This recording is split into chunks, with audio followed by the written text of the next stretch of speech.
नमस्कार, मैं हूं शरद द्विवेदी और आपसे मुखातिब हूं एक बार फिर और बहुत ही ख़ास मेहमान लेकर मैं आज आपसे बात कर रहा हूं। फिर वही थोड़ी सी उलझन है मुझे कि ये पॉडकास्ट कहूं इसको या ख़ास मुलाकात कहूं या दोनों के बीच कहीं खड़ा रखूं इसको। तो चलिए अपन ऐसा ही मानते हैं कि ये दोनों के बीच में कहीं खड़ा हुआ है। पॉडकास्ट भी है, मुलाकात तो है ही। मेरे साथ जो सेलिब्रिटी हैं, सेलिब्रिटी ही शब्द बोलूँगा मैं, क्योंकि वो एक ऐसे इवेंट में चैम्पियन के तौर पर सामने आई हैं जिसमें पूरी दुनिया से जो प्रतिभागी थे वो आए थे। और बॉडी बिल्डिंग उनका डिसिप्लिन है और ये एक बहुत ही टफ खेल है। एक बहुत ही आपको पूरे समय अपनी मांसपेशियों को, अपने शरीर को एक संतुलन के साथ आगे ले जाना होता है। और सबसे महत्वपूर्ण बात यह है कि वो हमारे छत्तीसगढ़ के जिस अंचल से आती हैं, अब तक उसकी जो बात जब भी होती रही तो सिर्फ एक ही वजह से होती रही, नक्सली नक्सली और नक्सली। उस रीजन से इनका निकलना, क्योंकि ये एक 23 साल की बहुत ही सुंदर और संभावनाशील प्लेयर तो हैं ही। और जब मैं उनसे मिला अभी थोड़ी देर पहले तो मुझे लगा मैं किसी मॉडल या एक्ट्रेस से मिल रहा हूँ। और सबसे बड़ी बात है कि हमारे अपने छत्तीसगढ़ के नारायणपुर से वो हैं और एक ऐसे क्षेत्र से हैं जो दूर दराज का बहुत क्षेत्र है, लेकिन वहाँ की खुशबू में आपको मिलेगी। जी हाँ, उनका नाम भी खुशबू ही है और उनकी खुशबू अब पूरे हिंदुस्तान और पूरी दुनिया में फैल रही है, क्योंकि खुशबू अपने संकोच, अपनी सरलता के साथ एक बहुत ही अलग अंदाज में आगे बढ़ रही है। तो मुलाकात करिए, मेरे साथ हैं हमारे छत्तीसगढ़ के दूरस्थ अंचल के, दूर दराज के क्षेत्र की एक ऐसी लड़की, ट्राइबल डोमिनेटेड क्षेत्र की ट्राइबल लड़की जो कमाल कर रही है, खुशबू नाग। बहुत स्वागत करता हूँ खुशबू। कमाल किया है आपने भाई। सबसे पहले खुशबू मुझे अपनी जर्नी के बारे में बताओ, लेकिन उससे पहले वो अचीवमेंट मुझे बताओ जो तुमने अभी अभी हासिल किया। जी सर, अभी एनपीसी वर्ल्ड वाइड, जो कि दुनिया का एक सबसे महत्वपूर्ण बॉडी बिल्डिंग का कंपटीशन है, उसमें मेरा फर्स्ट प्लेस रहा, गोल्ड मेडल। और आईएचएफएफ का भी गोल्ड मेडल रहा। ओवरऑल टाइटल मैंने जीता। कितने कंटेस्टेंट थे वहाँ, कितने प्रतिभागी थे? सर इंटरनेशनल कंटेंट थे, सब लोग थे और प्रतिभागी जितने भी थे सारे बाहर के थे, इंडिया के भी थे कुछ। हाँ, उनसे था मेरा मुकाबला। उनसे था मुकाबला। कितने राउंड्स हुए वहाँ? सर पहले प्री जजिंग होता है, उसके बाद फाइनल राउंड होता है, फिर ओवरऑल टाइटल के लिए होता है। अच्छा, इसमें हमने ये भी सुना है कि इस तरह के कॉन्टेस्ट में बिल्कुल किसी मॉडल की तरह, एक्ट्रेस की तरह, जी जी, है ना, इस तरह का, ये आपके बालों का जो खूबसूरत सा रंग मैं देख रहा हूँ, ये किसने सजेस्ट किया? सर ये मेरे कोच ने सजेस्ट किया है, ताकि अच्छा। हमको स्टेज में एक दिखना रहता है, अलग से दिखना रहता है ना, तो उसके लिए। वाह। और वहाँ जो लोग थे, जो जजेस थे, उनका क्या रिमार्क था आपको लेकर, क्या उन्होंने कहा? सर बढ़िया रिमार्क था। ओवरऑल फिजिक, परफॉर्मेंस भी बढ़िया रहा, सारी चीजें बढ़िया रही। हाँ ठीक है खुशबू, अब हम चलते हैं नारायणपुर ना। जी, नारायणपुर की एक छोटी सी लड़की जो एक आदिवासी घर में जन्म लेती है, बहुत संकोची है, होता ही है। मैं भी एक बहुत छोटे से परिवार से रहा हूँ खुशबू, मुझे भी बहुत संकोच होता था, परेशान हो जाता था जरा सी बात में कि मुझे अंग्रेजी में थोड़ा दिक्कत होती है, पता नहीं लोग क्या सोचेंगे, घर में बहुत ज़्यादा पैसे भी नहीं है। तो खुशबू का बचपन कैसे बीता, थोड़ा सा तो ये हम जानना चाहेंगे। सर बचपन मेरा काफ़ी अच्छा रहा। मतलब पापा क्या करते थे? सर पापा मेरे बढ़ाई का काम करते हैं, बस्तर आर्ट वगैरह। हाँ जी। हाँ। तो मम्मी आंगनबाड़ी कार्यकर्ता थी। जी। अबूझमाड़ में पढ़ाया करती थी। अबूझमाड़? जी। हाँ, बहुत दूर है वहाँ से, अंदर गाँव। हाँ, नारायणपुर से कितना दूर है अबूझमाड़? लगभग 22 किलोमीटर। 22 किलोमीटर। जी। वो तो घोर नक्सल जी, वहाँ तो कोई जा ही नहीं सकता। तब ना सड़कें थी, ना मेरी मम्मी नदी क्रॉस करके जाती थी साइकिल से। साइकिल से? जी। और नदी के तरफ साइकिल छोड़ती थी? जी जी। हाँ। तो मेरा बचपन काफी अच्छा रहा सर, गांव में गुजरा। फिर पढ़ाई में भी अच्छी थी मैं, साथ में स्पोर्ट्स में मेरा काफ़ी रुचि रहा बचपन से ही। मेरी मम्मी भी जो कि कबड्डी खेला करती थी, तो उनका एक, जी मैं भी खेलती थी सर। तो उनका एक रहा मेरे अंदर खेल के प्रति रुचि। तो बचपन गुजरा मेरा काफ़ी अच्छा रहा। फिर हमारे अच्छे पढ़ाई के लिए हम गांव से नारायणपुर में आए, वहाँ शिफ्ट हो गए। फिर पहले अबूझमाड़ में रहते थे? जी हाँ। पहले गांव में था घर, तो उसके बाद हम लोग शहर आ गए पढ़ाई लिखाई के लिए। फिर वहाँ गुजरा। फिर एक ऐसा दौर आया जब मेरी मम्मी काफ़ी बीमार रहने लगी। अरे जी। तो साल 2019 में उनका देहांत हो गया। तब क्या हो गया था मम्मी? कैंसर था सर। जी। कब डिटेक्ट हुआ, ये कब पता चला? सर जस्ट उनके डेथ से 6 महीने पहले। 6 महीने? जी। ओह जी। तो साल 2019 में जब मैं 12वीं क्लास में थी तब उनका देहांत हो गया। और आप भाई बहन? 4 भाई बहन हैं। 4 भाई बहन। सबसे छोटी मैं। सबसे छोटी में? आपसे पहले सिस्टर्स हैं? जी, एक सिस्टर है, फिर 2 बड़े भैया हैं। 2 बड़े भैया हैं, यानी 3 बड़े हैं, आप सबसे छोटी? जी हाँ जी। तो उसके बाद से ही मैं काफ़ी डिप्रेस रहने लगी थी। मेरी मम्मी के जाने के बाद काफ़ी क्लोज थी मैं मम्मी के। उसके बाद डिप्रेशन से निकलने के लिए मेरे भैया जो बड़े वाले थे उन्होंने सजेस्ट किया था जिम ज्वाइन करने के लिए। तो ऐसा मेरा शुरुआत हुआ सर, कि अपना डिप्रेशन को दूर करने के लिए मैं ज्वाइन की थी और अभी इतने बड़े स्टेज तक पहुंच सकी। खुशबू, बहुत सारे लोग इस समय आपको देख रहे हैं। जी। लाखों लोग आपको देख रहे हैं। जी। ज़रा हमको ये बताइए कि डिप्रेशन से लड़ना कितना ज़रूरी है? जी। क्या डिप्रेशन में आप क्या अकेले चुपचाप बैठी रहती थी, किसी से मिलना अच्छा नहीं लगता था, बात बात पे रोना आता था, क्या होता था? सर मैं घर से निकलना ही बंद कर दी थी, किसी से बातचीत नहीं, घर में। जी। घर में ही रहती थी, बाहर आना जाना बंद कर दी बिल्कुल भी। फ्रेंड से मिलना बंद कर दी, मतलब हर चीज अकेले में रहना, बातचीत नहीं करना, सोचते रहना क्या होगा आगे। कभी कभी रोना आता था, याद आता था मम्मी का। तो मैं समझ सकता हूँ। जी। तो उस चीज से निकलना बहुत जरूरी है सर, क्योंकि डिप्रेशन अंदर ही अंदर इंसान को खत्म कर देता है। कितने समय तक ये स्थिति रही आपकी? सर लगभग 1 साल तक रहा। 1 साल तक? जी। मैं एग्ज़ाम वगैरह सब ड्रॉप आउट करने वाली थी, फिर पापा समझाए, मेरे टीचर समझाए कि नहीं दिलाओ। 12th का एग्जाम ड्रॉप करने वाली? जी। ओह, फिर नहीं ड्रॉप किया? नहीं किया मैंने एग्ज़ाम दिलाया। वो क्या रहा रिजल्ट? मेरा फर्स्ट डिवीजन था सर। बाप रे, जी। कमाल किया आपने। जी।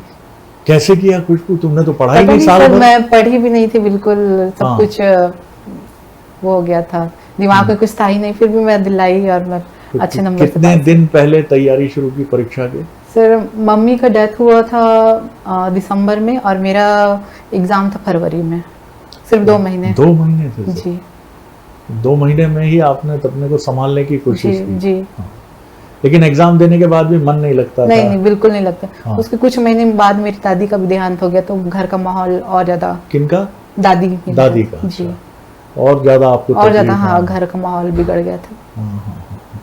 तो फिर कुछ क्या कभी मनोचिकित्सक के पास भी गई या? नहीं सर, हमारे उधर इलाज वगैरह कुछ नहीं है। डॉक्टर ही मिलना थोड़ा मुश्किल होता है। हाँ, एक ही डॉक्टर हर उसको देखता है। हाँ, एक ही डॉक्टर सब देखते हैं। तो मैं ये कहूँगा कि खुशबू ही खुशबू की चिकित्सक बनी। जी जी सर। है ना? जी। भैया ने मदद की। सबसे बड़े वाले? मंझले वाले सर। मंझले वाले क्या बोले? वो बोले कि कब तक ऐसे घर पे रहेगी, मतलब हेल्थ का भी ध्यान रख, बाहर जा थोड़ा, घुल मिल लोगों के साथ, जिम जाएगी, वर्कआउट करेगी, थोड़ा स्ट्रेस कम होगा, मानसिक स्थिति काफी सुधर जाती है सर जब एक्टिविटी करते हैं। एकदम से क्या हुआ, मतलब आपको क्या लगा कि मुझे ये करना चाहिए? जाहिर है आप भी अपनी स्थिति से खुश तो नहीं थी। जी जी। आपको भी ये लगता था क्या होगा, तो एकदम से क्या हुआ जो आपके मन में ये परिवर्तन आया कि आपको लगा कि नहीं खुशबू अब बहुत हो गया, अकेले बैठ लिए, दुखी हो लिए, परेशान हो लिए, अब इसको ब्रेक करना है, इसको तोड़ना है, ऐसा कुछ मन में थी बात? जी सर, जब चल रहा था ये सब तो मैं सोची कि एक बार जाके देखती हूँ जिम, क्या पता चेंजेस आ जाए। फिर मैं गई, फिर मेरे अंदर आया कि नहीं मुझे और आगे बढ़ना चाहिए और अच्छा करना चाहिए। जैसे जैसे मैं आगे आगे बढ़ती गई हूँ, मेरे अंदर मोटिवेशन और आती गया। तो फिर ये किसने कहा कि तुम्हें बॉडी बिल्डिंग में आना चाहिए? सर वो मेरा दिमाग में मतलब एक वो बन गया था कि क्या लड़कियां भी कर सकती है ऐसा। मैं हमेशा क्वेश्चन करती थी। कम से कम 20-22 लड़के होते थे और मैं अकेली लड़की। जी। मजाक उड़ाते थे लड़के? हाँ सर, कई लोग मजाक उड़ाते थे, कई लोग अप्रिशिएट भी करते थे। वाह। नारायणपुर में एक ही जिम था और मैं पहली लड़की थी वहाँ जिम जाने वाली, तो इतने लड़कों के बीच में करती थी। काफी बहुत टाइम लगा ऐसे तो आने में कि संभलने में खुद को, पर धीरे धीरे मैं करती गई खेली, मैं पावर लिफ्टिंग खेली, उसके बाद और मोटिवेशन आता गया, मैं खेलते गई। मोटिवेशन आ रहा है। ये किस सन की बात है जब आपने जिम ज्वाइन किया? सर 2019 के बाद 2020 से मैं ज्वाइन की। 2020 जी। उस बीच भी लॉकडाउन, बीच में लॉकडाउन हो जाता था, तो मैं रनिंग करती थी, घर में वर्कआउट करती थी, लेकिन मैं छोड़ी नहीं कभी। रनिंग करती थी? हाँ, रनिंग करती थी। हाँ, घर के भीतर ही? नहीं, ग्राउंड में सुबह सुबह निकल जाती थी मैं। हाँ। अच्छा। पुलिस फिर डंडा लेके दौड़ाता। अरे भैया के साथ जाती थी तो डंडा लेके फिर दौड़ाते थे। कभी कभी मैं घर पे ही वर्कआउट कर लेती थी। वाह, क्या मोटिवेशन है। कितना राउंड लगाती थी मैदान के? सर उस टाइम मैं 10-12 राउंड लगा लेती थी। मैदान कितना, 1 किलोमीटर का है? 400 मीटर का। 400 मीटर के 400 मीटर के 12 राउंड? जी। वाह। और उस टाइम मेरे दिमाग में था कि मुझे आर्मी में जाना है। मेरे भैया मुझे मोटिवेट करते थे बहुत। आर्मी में जाना? जी। हाँ। फिर मैं जैसे जिम ज्वाइन कर ली तो मुझे स्पोर्ट्स में ही इंटरेस्ट आ गया। जी। किसने ये बताया आपको कि इसमें अच्छा करियर है पावर लिफ्टिंग? सर मैं कभी सोची नहीं थी कि इसमें मतलब मुझे करियर ही बनाना है, या एक पैशन के रूप में मैंने खेलना चालू किया। मेरा मन करता था कि मैं खेलूं, मेडल जीतूं, फैमिली को का नाम रोशन करूं। कभी ऐसा था नहीं कि मैं सोची नहीं थी कि मैं इतना आगे जाऊंगी, इसी में करियर बनेगा। ये तब आपने सोचा? जी। अच्छा, ये जब पहला कंपटीशन कौन सा था जिसमें आप गई? जो सबसे पहला कंपटीशन था जिसमें खुशबू बहुत डर भी रही थी, अरे बाप रे, अबूझमाड़ की लड़की जिसके बारे में जानते ही नहीं है लोग, नक्सल करते हैं। अब तो अच्छा है कि नक्सल का पूरा मामला साफ हो गया है। जी, अभी साफ हो गया। हाँ, पूरी तरह से क्लियर है। ये बहुत अच्छी बात है और केंद्र और राज्य सरकार जो है इनको धन्यवाद है कि अच्छी कोशिश की। तो पहला कंपटीशन कैसे आपकी मेमोरी में कैसे दर्ज है वो? जी, पहला कंपटीशन सर दल्ली राजहरा, वहाँ था, स्टेट कंपटीशन था, तो वहाँ मैं पहले खेलने गई थी। उस दौरान मुझे कुछ पता नहीं था क्या कैसे करना है, तो उस पहला गेम मैं हार गई थी, मेरा कोई सा प्लेस नहीं लगा था। हाँ।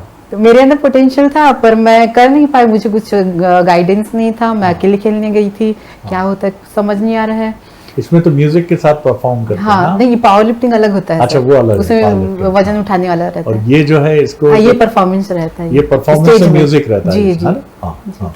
तो दोनों का अलग डिफरेंस बहुत है। तो पावर लिफ्टिंग में आपको ठीक से वो नहीं था कि कैसे? तो पहला कंपटीशन था, अच्छा था एक्सपीरियंस। फिर धीरे धीरे करके मैं देखने लगी, यूट्यूब में देखी कैसे होता है, क्या चीज़ होता है, इंटरनेट से सीखी बहुत। और एक सर मिले, फिर वो भी दल्ली राजहरा के थे, तो उन्होंने मुझे गाइड किया कैसे क्या होता है, सब मैं बता दूंगा।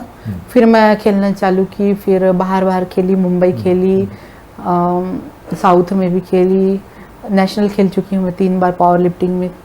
गोल्ड मेडल रहा है मेरा 6 बार स्टेट में, और 1 बार स्ट्रॉन्ग वुमेन ऑफ इंडिया भी रह चुकी हूँ। अरे वाह, ये कब रही? ये सर 2023 में। 2023 में? 23 में कहाँ हुई था ये कंपटीशन? ये मुंबई में हुआ था सर। मुंबई। तो मुंबई जब जाना हुआ तो वहाँ भी बड़ा जबरदस्त कंपटीशन हुआ। जी। वहाँ भी घबराहट नहीं हुई? नहीं सर, वहाँ तो एक तरफा था, मैं एक तरफा जीत गई थी। जी, कोई था ही नहीं कंपटीशन में आपके मुकाबले।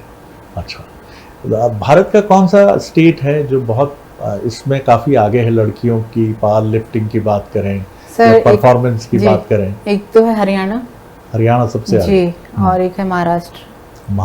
दोनों है सर। ठीक है। अच्छा, ये सब अचीवमेंट्स हुए तो नौकरी वगैरह का कुछ प्रस्ताव आया आपके पास? जी सर, स्पोर्ट्स कोटा से मेरा होने वाला था पर स्टे लग गया है उसमें। अरे अच्छा, वन विभाग से जी। हाँ। तो उसका तैयारी कर रही थी। क्लियर हो जाएगा वो तो, है ना, उसका तो क्लियर हो जाएगा। तो कभी लड़के वड़के अब आपको देख के झेपते हैं कि ये लड़की जो है इसको ठीक से बात करो, नहीं तो कहीं ये देगी स्लैम? मतलब एक थॉट आ जाता है देख के ही सामने वाले कि नहीं, इससे तो बच के रहना है। ये है फीलिंग। ऐसा होता है सर, मैं कहीं निकलती हूँ, अभी भी रेलवे स्टेशन में जब मैं थी तो सब ऐसे पूरा मूड देख रहे थे, पूरे लड़के देख रहे थे, भैया ये तो है ना जरा। कभी कुछ ऐसा किसी लड़के पे गुस्सा आया जिसने कभी आपको ऐसा लगा कि ये थोड़ा सा शरारती है, इसको जरा सबक सिखाना चाहिए? नहीं सर, ऐसा तो नहीं है, क्योंकि हर कोई सामने से देख के ही डर जाता है, तभी से ही बात करते हैं। डर जाता है। वाह, तो ये एक बड़ा अच्छा मैसेज है जी, कि अगर लड़कियां थोड़ा सा अपने को स्ट्रॉन्ग करें जी, और जिम जाएं, किसी चीज का फिर डर ही नहीं रहता है, डर ही नहीं रहता है ना। और मैं वैसे अकेले ट्रैवल कर लेती हूँ, अभी कहीं भी चले जाती हूँ, चली जाती हैं मेरे कहीं? वहाँ डर नहीं है। घर वाले बेफिक्र रहते हैं अरे वाह, जी। क्योंकि मैं कि 3 4 5 लड़के को तो हाँ खुशबू जो है तमाचे जी। से ही जी। निपटा देगी, खत्म कर देगी, हटो। जी हाँ, कभी बेटा आपकी पर्सनैलिटी जो है खुशबू, वो बड़ी ईश्वर ने आपको बहुत सुंदर भी बनाया है। जी तो मॉडलिंग का या एक्टिंग का छत्तीसगढ़ में, तो छत्तीसगढ़ फिल्म कोई ऑफर आया इसका भी? जी सर, लास्ट ईयर आया था जो एक डंडा कोटुम करके एक मूवी का शूट चल रहा था हांदावाड़ा में, नारायणपुर में। हाँ, तो उसके रोल के तो लिए ये तेलुगु थी क्या फिल्म? नहीं सर, वो अमलेश नागेश का था, एक मूवी अच्छा। उनके ऊपर बन रहा था। अच्छा, तो ये उसके कौन लिए- थे नागेश जी? सर ये कॉमेडियन है छत्तीसगढ़ के। छत्तीसगढ़ के, जी। अच्छा हाँ। तो वो साइड लीड रोल में थे उसमें, तो कुछ रोल के लिए आया था ऑफर, पर उस टाइम मैं अपने गेम में फोकस कर रही थी, तो उस टाइम मना कर दी थी। आपने मना किया, कोच ने मना मैंने किया? कर आपने मना जी। किया? हाँ, कोच भी बोले कि नहीं, अभी सब में ध्यान नहीं देना है, अभी बिल्कुल सही फोकस बात करो। है, जी बिल्कुल सही बात है। जी अभी अगर आप इन सब में उलझ गई, जी तो फिर अपना आगे मेरा जाके- मेन जो है उससे थोड़ा हाँ, भटक जाऊंगी। अभी ये जो कंपटीशन हुआ आपका जी। लेटेस्ट, जिसमें आपने दुनिया भर के जो प्रतिभागी थे उनको पीछे छोड़ा, ये कहाँ हुआ था और कब हुआ था? जी सर, ये 12 से 14 जून को हुआ था भारत मंडपम, नई दिल्ली में। दिल्ली में? जी जी, NTA नाम था इसका। जी हाँ, तो इसमें कितने राउंड हुए? सर, इसमें 3 राउंड हुए। पहला एक्चुअली सर मैं दो दिन हुआ ये। पहला NPC क्वालिफाइंग होता है, NPC वर्ल्ड वाइड, उसमें मेरा फर्स्ट प्लेस था। और सेकेंड दिन ओवरऑल होता है, तो उसमें भी मेरा फर्स्ट प्लेस था। अच्छा। हाँ, तो दोनों में पहले वाले दिन में 2 राउंड होता है और दूसरे वाले दिन में 3 राउंड होता है। गांव में जो घर है, छोटा सा ही घर होगा जी आपका? जी सर, कहाँ, नारायणपुर में है? अबू नारायणपुर में है सर, पर हाँ। छोटा सा घर है, छोटा मिट्टी का सा घर घर है। जी वहां से मिट्टी के घर से निकली हुई हमारी प्यारी बिटिया खुशबू जी जब इस दुनिया में आगे बढ़ी, तो उसको सबसे ज्यादा चैलेंज क्या लगा? सर, चैलेंजिंग है सर, क्योंकि इतने छोटे जगह से बाहर निकलो तो लगता है कि हम किसी और ही दुनिया में पहुंच गए हैं। वहां से यहाँ निकलना एक अलग हो जाता है, हम बैकवर्ड है काफी वो जगह। हाँ, तो बाहर निकलना थोड़ा डिफिकल्ट हो जाता है, पर अभी धीरे धीरे मैं सीख रही हूँ। लेकिन अभी आपको देख के तो ऐसा लगता है कि आपसे फॉरवर्ड कोई होगा ही नहीं। सर, ये सब हाँ, मेरे ऐसा- कोच का ऐसा- कमाल है सर। हाँ। मैं वहां गई तो काफी ट्रांसफॉर्मेशन मेरे अंदर भी आया, एक पर्सनैलिटी डेवलपमेंट हुआ। अब देखिए पहले आप- मैं बहुत ज्यादा मतलब शर्माती थी, कैमरा के सामने बोल भी नहीं पाती थी। हाँ हाँ। जी, बहुत कम बोलती हूँ मैं। हम्म, तो एक चीज ये भी आया मेरे अंदर, एक जो स्पोर्ट्स है सर, मेरे अंदर डिसिप्लिन लाता है और एक सब्र लाता है, सेल्फ कंट्रोल। वाह वाह, जी। कितने सुंदर शब्द आपने बोले जी सर। कि खेल हमारे भीतर एक सब्र लेके आता है और एक अनुशासन लेकर आता है, और ये दोनों चीज़ें अगर किसी व्यक्ति के जीवन में नहीं है तो आगे नहीं बढ़ सकता भाई साहब। कितनी कोशिश कर लो आप, अगर आप में धैर्य नहीं है और आप में डिसिप्लिन नहीं है। जी तो कोच आपके बड़े अच्छे हैं, क्या नाम है, उनको भी प्रणाम कर लें। जी, सुमित इजाजदार।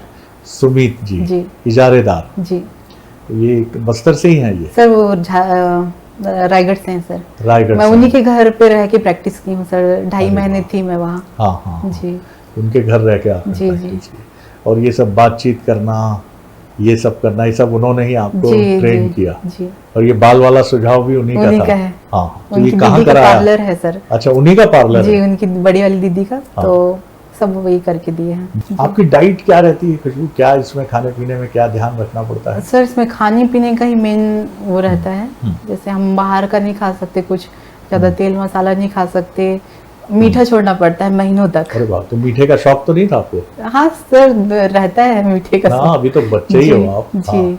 हाँ। तो वो सब एक परहेज करना पड़ता है बहुत। और मैं सुबह सिंपल खाना ही रहता है, लेकिन प्रोटीन, कार्बोहाइड्रेट और फैट, फाइबर सब बराबर होना चाहिए। बराबर होना चाहिए। जी तो ये डाइट चार्ट आपके खुद अब दिमाग में बैठ गया? जी, अब बैठ गया है सर। हाँ। कोच के कहने पर मैं ये खा, ये मत खा, हाँ हाँ। सब।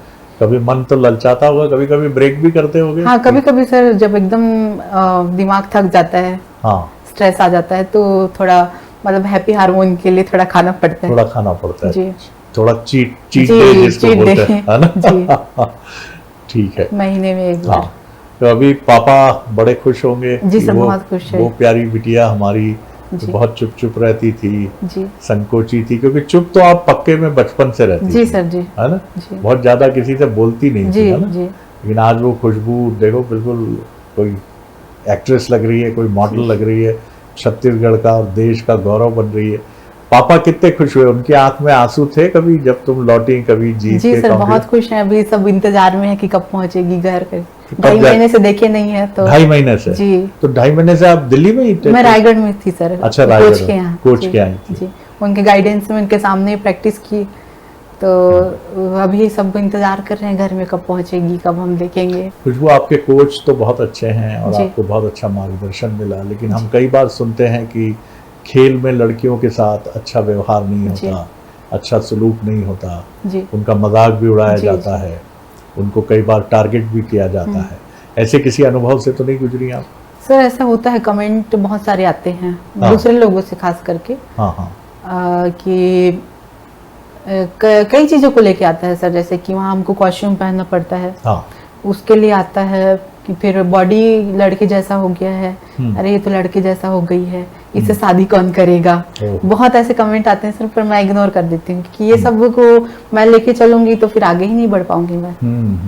तो एक कान से सुन के दूसरे कान से निकाल देती हूँ। तो ये ऑडियंस की तरफ से आते हैं और कई बार जो इधर से स्पोर्ट्स स्टाफ होता है इनकी तरफ से भी नहीं आते सर, हैं? स्पोर्ट्स स्टाफ वाले से नहीं आता है, ये ऑडियंस के साइड की तरफ से आता जी, है। ऑडियंस ये बहुत अजीब सी बेहुदा बात है कि आप वहाँ एक खेल को देखने गए हैं या आप एक शरीर को देखने गए हैं। मतलब ये तो निहायत, मतलब इस मामले में बहुत शर्म की बात है और ये इससे कुछ शर्मनाक हो नहीं सकता कि एक खिलाड़ी जो देश का गौरव है उसके प्रति कोचेज और स्टाफ के साथ तो कभी कोई प्रॉब्लम नहीं है सर। आपको? मेरे कोच कम मेरे बड़े भैया ज़्यादा हैं। आहा, वाह। हर कदम पे उन्होंने मेरा साथ दिया है, फाइनेंशियली हो चाहे जब मैं कभी कभी रोना आ जाता है। हम जब कंपटीशन की प्रेप में रहते हैं, खाना नहीं रहता है, कम खाना, घूम नहीं सकते, हम कहीं बाहर नहीं जा सकते। एक नॉर्मल इंसान और एक एथलीट में बहुत ज़्यादा डिफरेंस आ जाता है। सोशल लाइफ पूरा ख़त्म हो जाता है उस दौरान। तो कभी कभी डिप्रेशन में मैं रोया करती थी, तो समझाते थे नहीं बेटा, ऐसे हमको उतने बड़े स्टेज में तू कहाँ से निकल के आई है, बहुत समझाते थे। पूरा नाम क्या बताया था आपने? सुमित इजारदार। तो हम खुशबू ने आपके बारे में इतनी अच्छी बातें कही हैं कि मैं आपको मन से प्रणाम कर रहा हूँ, क्योंकि ऐसे कोच ही जो हैं वो सच्चे द्रोणाचार्य हैं, सच्चे टीचर हैं, जो एक बच्चे को जो बहुत सारी चुनौतियों से जूझ कर एक बहुत छोटी सी जगह से निकला है, उस बच्चे को हीरा बना देते हैं। ऐसे सुमित जी को हम सब की तरफ से बहुत धन्यवाद, प्रणाम करता हूँ। कमाल है। तो अपने को बड़ा स्ट्रांग भी रखना होता होगा? जी सर, बहुत। कॉस्ट्यूम वगैरह भी जो पहनते हैं उसमें भी पहली बार बहुत झिझक हुई होगी? जी, पहली बार बहुत झिझक हुई थी। मैं सर सोशल मीडिया में डाली नहीं थी कुछ भी, पर न्यूज़ चैनल यहाँ पता नहीं कहाँ से डल गया। तो पर घर वाले कभी मना नहीं किए सर इस चीज़ के लिए, ना कभी रोकते हैं। मेरे भैया प्राउड फील करते हैं मेरे ऊपर कि हम बहुत गर्व है हमारी बहन के ऊपर। बिल्कुल। ये जो कमेंट नेगेटिव कमेंट्स आते हैं सर, दूसरे लोगों से ही आते हैं, अपनों से कभी नहीं आए मुझे। उस पर ध्यान देने की जरूरत जी। है। ये बताओ, तुमने नक्सली देखे कभी वहाँ? जी सर, मैंने देखे हैं, खूब देखे हैं। जी। तो तुमसे भी बात की उन्होंने? जब मैं छोटी थी सर तब। अच्छा, गांव आते थे? अबूझमाड़ तो उनका जी सर, गढ़ी जो था? हमारे घर के सामने ग्राम पंचायत हुआ करती, हाँ, तो उसको ब्लास्ट किए थे 2 बार से। 2 बार? जी, जस्ट मेरे घर के सामने ही। घर के ठीक सामने? जी। मेरी मम्मी क्या है, अंदर काम पढ़ाती थी, तो वहाँ भी मतलब बातचीत करते हैं, ले जाते हैं अपने साथ। पहले ऐसा होता था सर। अच्छा, टीचर्स हाँ, के आंगनवाड़ी कार्यकर्ता को ले जाते थे? बातचीत रहता है उनका। हाँ। ऐसा नहीं कि नुकसान पहुंचा रहे हैं, नहीं, सिर्फ बातचीत करके समझते हैं। घुलना मिलना ऐसा। तो नारायणपुर में कौन सी बोली जाती है? हल्बी, कोरकू, गोंडी हल्बी। हल्बी, गोंडी। तो दोनों बोल लेती हो? जी, बोल तो इतना स्पष्ट नहीं पाती, लेकिन समझ लेती हूँ। हल्बी बोल लेती हूँ सर। अच्छा, गांव में हल्बी बोली जाती है? जी जी। अच्छा। छत्तीसगढ़ी बोली जाती है, लेकिन हमारे साइड की छत्तीसगढ़ी थोड़ी अलग है। हाँ, अलग है, एकदम स्लो बोलते हैं थोड़ा। अच्छा, स्लो घुमा के। हाँ, थोड़ा बताओ ना, उदाहरण दे के बताओ हमको कैसे बोलेंगे। जैसे कि शरद जी आप कैसे हैं या आप क्या करते हैं, इसको बोलेंगे तो कैसे बोलेंगे धीरे से? जैसे आप लोग सेम ही है सर, स्लो। एक बार थोड़ा सा स्लो हो जाता है। जी, स्लो हो जाता है, स्पीड बहुत स्लो, घुमा के बोलते हैं। अच्छा। कई बार ऐसे हल्बी मिक्स रहता है। हाँ जी। तो हल्बी में कैसे कहेंगे शरद जी आप क्या करते हैं? हल्बी में? हाँ। तो आपका नाम लेके बोलूं? हाँ, नाम लेके बोलो। हाँ। सर आप तो काय करसीता ऐसे बोलते हैं। अच्छा, थोड़ा सा मराठी के नजदीक है क्या? हाँ। हल्वी। हाँ हाँ, वाह वाह वाह। तो अभी आप जब शर्मा रही थी खुशबू, कितनी प्यारी बच्ची लग रही थी, मैं क्या बताऊं आपको जी। है ना। एक ऐसी बच्ची लग रही थी जो ऐसा लगता है कि अभी कंचे खेल के आ रही है या पतंग उड़ा के आ रही है, अभी भी वही अबूझमाड़ आपके भीतर है। जी। तो शादी वादी करने का क्या है, कोई अच्छा बिल्कुल ये एकदम बॉडी बिल्डर कोई देखा हुआ? नहीं सर, अभी तक तो नहीं। अभी नहीं। जी। शादी तो सर करनी पहले है ना। हाँ, करियर बनाना है सर, पहले घर का करियर स्थिति ठीक करना है। वाह वाह, देखो ये लड़कियों का, लड़कों के मुंह से माफ कीजिएगा, मैं कम ही सुनता हूँ कि घर की स्थिति ठीक करना है। टेलीविजन के सामने बोल देंगे, लेकिन खुशबू ने कितने सहज रूप से बोला, क्योंकि दिमाग में मम्मी भले ही नहीं है, लेकिन खुशबू के मन में मम्मी अमर है। और पापा की, क्योंकि उनकी जीवन साथी नहीं है, तो खुशबू जरूर चाहती होगी कि पापा बहुत खुश हों और घर बहुत अच्छा सा करूं, है ना। पापा के लिए कभी गिफ्ट ले गई कोई? हाँ सर, मैं पिछले साल दिल्ली से शर्ट ले गई थी उनके लिए, जब मैं 3rd प्लेस आया था मेरा। अच्छा जी। तो क्या ले गई थी? शर्ट ले गई थी सर। बड़े खुश हुए होंगे जी पापा? जी, खुश हो जाते हैं सर। है ना। जी ठीक है, तो बहुत शुक्रिया कहूँगा खुशबू। जी और तुम जैसी हो वैसी ही रहना, जी क्योंकि पूरी दुनिया में बहुत से लोग मिल जाएंगे, मुंबई में, दिल्ली में, न्यूयॉर्क में, जर्मनी में, जापान में, चाइना में, लेकिन खुशबू जैसा कोई नहीं। जी सर। जो अबूझमाड़ की हमारी प्यारी सी बिटिया है, जी जिसकी आंखों में सपने हैं, जी सरलता है, संस्कार है जी ना। जी सर। और अब तो धीरे धीरे अंग्रेजी भी अच्छी बोलने लगी होगी खुशबू, जी है ना। जी अब तो बोलना ही लगी होगी। जी। हिंदी तो बहुत अच्छी है ही खुशबू की, जी और हल्बी और छत्तीसगढ़ी भी बोल लेती है, चार भाषाएं बोल लेती है हमारी खुशबू। जी। सरकार से और क्या सोचती हो? आखिरी सवाल कर रहा हूँ कि क्या मदद मिले, जैसे नौकरी का मसला अभी आपका अटका जी हुआ है, जी जी सर। तो इतना पैसा भी लगता है डाइट वगैरह जी में, सर, कैसे बहुत मैनेज बहुत। होता है ये सब? सर स्पॉन्सरशिप अभी केदार सर द्वारा दिलाया गया था, हमारे जो विधायक जी हैं उनके द्वारा। तो मैं कितनी मिलती है पर मंथ आपको, कितना मिलता सर है? पर मंथ के हिसाब से नहीं मिलता है। अभी जब मैं खेलने गई थी तो उसमें जितना लगा उसके लिए उसके लिए जी। मिलता है। तो फिर साल भर आप कैसे मैनेज करती हैं? साल मैं ट्रेनिंग देती हूँ सर, पीटी पर्सनल अच्छा। ट्रेनिंग देती हूँ, तो उससे ट्रेनर का जो काम भी फीस करती आती हूँ। जी अच्छा, जी। उससे कितनी आय हो जाती है आपको? ज़्यादा नहीं सर, 9-10 हज़ार हो जाती है। तो इतने में हो जाता है आपका जी, डाइट? नहीं तो हो पाता सर, पर नहीं हो मैनेज पाता। कर लेती हूँ। मैनेज कर ली। जी। अगर आपको अच्छा सपोर्ट मिले, कितना आपको पर मंथ कितना सपोर्ट चाहिए डाइट के लिए और इन सब के लिए? सर कम से कम डाइट के लिए, अगर अच्छा डाइट लूँ मैं एक एडवांस एथलीट की जैसे, तो कम से कम 30,000 सर। खुशबू, बहुत बहुत शुभकामनाएं आपको, खूब आगे बढ़िए, छा जाइए जगत में जैसा आपका नाम है। ठीक है, धन्यवाद बात करने के लिए। अगली बार फिर मिलेंगे एक और पर्सनैलिटी के साथ। नमस्कार।